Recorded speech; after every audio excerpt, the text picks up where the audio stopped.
बिस्मिल्लाहिर्रहमानिर्रहीम अस्सलाम वालेकुम स्टूडेंट्स। तो हम लोगों ने चैप्टर 9 स्टार्ट कर दिया था। प्लांट फिजियोलॉजी का टॉपिक 9.1 हमारा डन हो गया था और हम टॉपिक 9.2 स्टार्ट करेंगे, ट्रांसपोर्ट इन प्लांट्स। ठीक है बेटा, मेनली ये जो टॉपिक है ये आपका लॉन्ग क्वेश्चन के हवाले से इंपॉर्टेंट है, शॉर्ट क्वेश्चन के हवाले से इतना इंपॉर्टेंट नहीं है। ठीक है, तो इसको देखेंगे कि ट्रांसपोर्ट इन प्लांट्स है क्या। ट्रांसपोर्ट इन प्लांट्स हम किसे कहते हैं कि जो सब्सटेंसेस हैं जैसे कि water, mineral, nutrients, food, hormones और दूसरे वेस्ट प्रोडक्ट, उनकी जो प्लांट के अंदर मूवमेंट है वो ट्रांसपोर्ट इन प्लांट कहलाती है।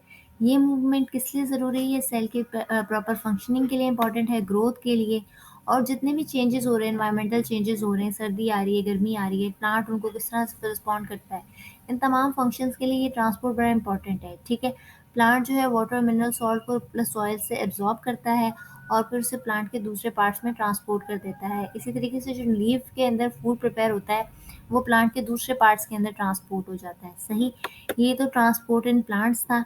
अब आपने समझना है कि ट्रांसपोर्ट होती कितने तरह की है। बेटा ये एक तरह से आपका ये प्री रिक्विजिट कॉन्सेप्ट हैं कि अगर आपको ये कॉन्सेप्ट समझ में आ गए तो आपको आगे का जो लॉन्ग क्वेश्चन वाला मैं टॉपिक पढ़ा रही हूँ वो अच्छी तरह समझ में आएगा। पैसिव ट्रांसपोर्ट क्या है? ये आयंस और मॉलिक्यूल्स की मूवमेंट होती है across the cell membrane, higher concentration से लोअर कॉन्सेंट्रेशन पे। ठीक है, दोबारा बता रही हूँ कि पैसिव ट्रांसपोर्ट क्या है। ये मूवमेंट होगी, आयंस और मॉलिक्यूल्स की मूवमेंट है from a higher concentration region to lower concentration reason.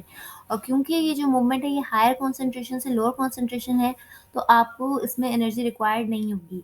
इसके एग्जांपल आप देख लें, डिफ्यूजन है, ऑस्मोसिस है। अगर और इसके बरक्स अगर हम एक्टिव ट्रांसपोर्ट देखें तो एक्टिव ट्रांसपोर्ट जो है ना वो आयंस और मॉलिक्यूल्स की मूवमेंट होगी across the cell membrane, lower concentration से हायर कॉन्सेंट्रेशन। और अगर ट्रांसपोर्ट लोअर कॉन्सेंट्रेशन रीजन से हायर कॉन्सेंट्रेशन रीजन में जा रही है तो ज़ाहिर है उसमें एनर्जी रिक्वायर्ड होगी। ऐसे ही अगर हम जो है वो ऑस्मोसिस देखें तो ऑस्मोसिस पर्टिकुलरली वाटर मॉलिक्यूल्स की मूवमेंट है। ठीक है, through a semi permeable membrane. Semi permeable membrane, आपको पता है कि हमने सेल मेम्ब्रेन को कहा था सेमी परमिएबल मेम्ब्रेन है। क्यों? क्योंकि वो कुछ मॉलिक्यूल्स को अलाउ करती थी जो है पास थ्रू करने के लिए, और कुछ मॉलिक्यूल्स को अलाउ नहीं करती थी। तो ऑस्मोसिस क्या है? ये वाटर मॉलिक्यूल्स की मेम्ब्रेन की मूवमेंट होगी through the semi permeable membrane, lower solute concentration से हायर सॉल्यूट कॉन्सेंट्रेशन। अच्छा, अब इसमें सॉल्वेंट के कॉन्सेंट्रेशन की बात नहीं हो रही है, सॉल्यूट के कॉन्सेंट्रेशन की बात हो रही है कि लोअर सॉल्यूट कॉन्सेंट्रेशन से हायर सॉल्यूट कॉन्सेंट्रेशन की तरफ मूवमेंट होगी। और इस प्रोसेस में भी एनर्जी रिक्वायर्ड नहीं होगी क्योंकि ये आपका पैसिव ट्रांसपोर्ट है। ठीक है, अब हम समझेंगे कि जो ट्रांसपोर्ट टिश्यूज़ हैं प्लांट्स में वो कौन कौन से हैं। अच्छा, इसमें अब हम सारे लैंड प्लांट्स की बात करेंगे, मॉसेस और लिवरवर्ट्स की बात नहीं करेंगे क्योंकि उसमें ट्रांसपोर्ट ज़रा डिफरेंट तरीके से होती है। इसमें जो है जो मिनरल सॉल्ट की, वाटर की ट्रांसपोर्ट है, वो कुछ specialised vascular tissues carry out कराते हैं जिन्हें हम जाइलम और फ्लोएम कहते हैं। जाइलम की रिस्पॉन्सिबिलिटी है वाटर और मिनरल सॉल्ट की ट्रांसपोर्ट कराना रूट से प्लांट के दूसरे पार्ट्स के तक। ठीक है, और फ्लोएम की रिस्पॉन्सिबिलिटी है जो फूड प्रिपेयर होता है लीव्स में उनकी ट्रांसपोर्ट कराना प्लांट्स के दूसरे पार्ट्स तक। ठीक है, तो ये आपको ट्रांसपोर्ट टिश्यू समझ में आ गए। अब हम अपना मेन टॉपिक स्टार्ट करेंगे जो कि आपके लॉन्ग क्वेश्चन के हवाले से भी इम्पॉर्टेंट है।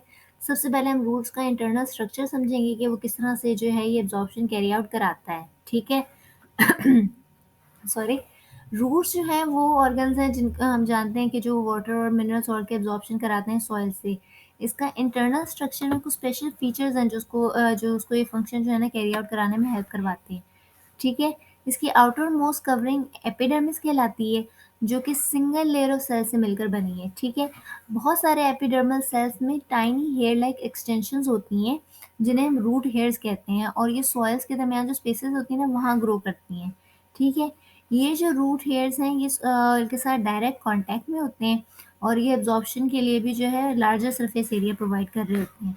अच्छा, अब आपने ये चीज़ ध्यान में रखनी है कि जो सॉल्ट की कॉन्सेंट्रेशन है ना वो सॉइल वाटर में कम होगी और रूट हेयर्स में ज़्यादा होगी। ठीक है, तो इस कॉन्सेंट्रेशन डिफरेंस की वजह से रूट्स जो है जो मिनरल सॉल्ट को एब्जॉर्ब करता है ना वो एक्टिव ट्रांसपोर्ट के थ्रू करता है और उसमें एनर्जी रिक्वायर होगी। और जो वाटर एंटर करता है रूट हेयर्स में वो ऑस्मोसिस के थ्रू करता है। क्यों? वही क्योंकि सॉल्यूट डिफरेंस की वजह से। सही है, तो वो एक पैसिव ट्रांसपोर्ट है तो वाटर मॉलिक्यूल के ट्रांसपोर्ट के लिए एनर्जी रिक्वायर्ड नहीं होगी। सही। अब रूट हेयर से ये वाटर और डिज़ॉल्व्ड सॉल्ट्स जाते हैं एपिडर्मिस के दूसरे सेल्स की तरफ, ठीक है? यहाँ तक बात समझ में आ गई। अब हम देखेंगे कॉर्टेक्स। कॉर्टेक्स क्या है? कॉर्टेक्स सेल्स का ब्रॉड ज़ोन है जो कि एपिडर्मिस के अंदर प्रेज़ेंट होता है। वाटर जो है वो एपिडर्मिस से कॉर्टेक्स में जाता है। एंडोडर्मिस जो है ना वो कॉर्टेक्स की इनर मोस्ट बाउंड्री है। सही। ये वाटर रिसीव करती है कॉर्टेक्स से और उसको इनवर्ड मूवमेंट कराती है। पेरिसाइकिल जो है वो सेल का एक नैरो सा लेयर होता है जो कि एंडोडर्मिस की इनर साइड पे प्रेजेंट होता है। वेस्कुलर टिश्यू जाइलम और फ्लोएम जो है ना वो रूट के इनर मोस्ट रीजन में प्रेजेंट होते हैं और ये वेस्कुलर बंडल्स बना रहे होते हैं। ये टिश्यूज जो है ये ट्यूब लाइक स्ट्रक्चर होते हैं जो कि जो है ना स्टेम में भी ऐसे ही टिश्यूज के साथ जाकर मिल रहे होते हैं, ठीक है? वाटर जो है पेरिसाइकिल से मूव करके रूट के जाइलम में जाता है और वहाँ वो स्टेम के जाइलम में ट्रांसपोर्ट हो जाता है, ठीक है? रूट के अंदर वाटर और सॉल्ट जो है ना उनके दो पाथवेज होते हैं, एक तो थ्रू द सेल होता है और एक थ्रू द सेल वॉल और इंट्रासेलुलर स्पेसेस होता है। तो ये आपको रूट का स्ट्रक्चर समझ में आया होगा और जो है किस तरह से ये जो है वाटर और सॉल्ट को एब्जॉर्ब कर रहा है, ये मैकेनिज्म समझ में आया होगा। अगर आप लोग की अंडरस्टैंडिंग डेवलप हुई है तो आप लोग मुझे कमेंट सेक्शन में इन क्वेश्चंस का आंसर करेंगे कि कौन सा टिश्यू रिस्पॉन्सिबल है वाटर मिनरल सॉल्ट के ट्रांसपोर्ट के लिए। Phloem, cortex, xylem, epidermis.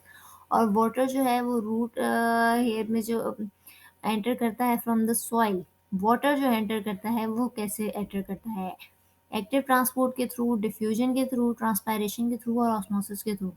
अच्छा स्टूडेंट्स, तो आपने देखा होगा कि एक छोटा-सा प्लांट होता है और उसके अंदर कितनी कॉम्प्लेक्स एक्टिविटीज़ जो है ना हो रही होती हैं। तो ये खुदा की कुदरत है कि हम जितनी ज़्यादा नॉलेज गेन करते हैं उतना ज़्यादा हमारा ईमान बढ़ता है। तो इसी तरीके से आप लोग मेहनत करते रहें, इस चैनल को सपोर्ट करें, वीडियो को लाइक करें, शेयर करें, चैनल को सब्सक्राइब करें। अल्लाह ताला आप लोगों का हामी और नासिर होगा।